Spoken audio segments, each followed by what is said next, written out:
ଲିଖନୀରେ କାହାଣୀ। ଆଜିର ଗଳ୍ପ ଏକତା ହିଁ ବଳ। ଥରେ ଗୋଟିଏ ଶିକାରୀ ପକ୍ଷୀ ଶିକାର କରିବା ପାଇଁ ବଣକୁ ଗଲା। ଗୋଟିଏ ସ୍ଥାନରେ କିଛି ଖୁଦ ବୁଣି ତା ଉପରେ ଗୋଟିଏ ଜାଲ ବିଛାଇ ଦେଇ କିଛି ଦୂରରେ ଲୁଚି ବସିଲା। ଦଳେ ପକ୍ଷୀ ଆକାଶରେ ଉଡ଼ି ଯାଉଥିଲେ।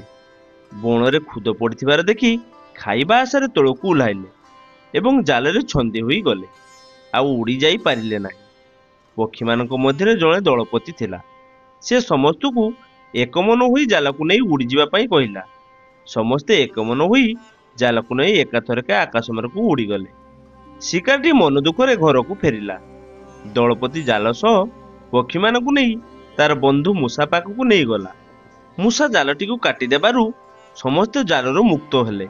ମୂଷାକୁ ଧନ୍ୟବାଦ ଦେଇ ପକ୍ଷୀମାନେ ନିଜ ନିଜ ବାସକୁ ଫେରିଗଲେ। ପିଲାମାନେ, ଏଥିରୁ ଆମେ କଣ ଶିଖିଲୁ? ମିଳିମିଶି କାର୍ଯ୍ୟ କଲେ ବିପଦରୁ ରକ୍ଷା ମିଳେ।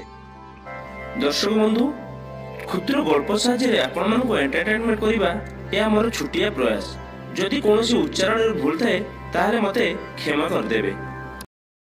ଲେଖନୀରେ କାହାଣୀ ଗଳ୍ପଟି ଆପଣମାନଙ୍କୁ ଭଲ ଲାଗିଥିଲେ ଭିଡ଼ିଓଟିକୁ ଲାଇକ୍ କରିଦିଅନ୍ତୁ, ସେୟାର କରିଦିଅନ୍ତୁ ଏବଂ ଗଳ୍ପଟି ଭଲ ଲାଗିଥିଲେ କିମ୍ବା ଖରାପ ଲାଗିଥିଲେ ଆପଣମାନେ କମେଣ୍ଟ ଦ୍ୱାରା ଆମକୁ ଜଣାନ୍ତୁ।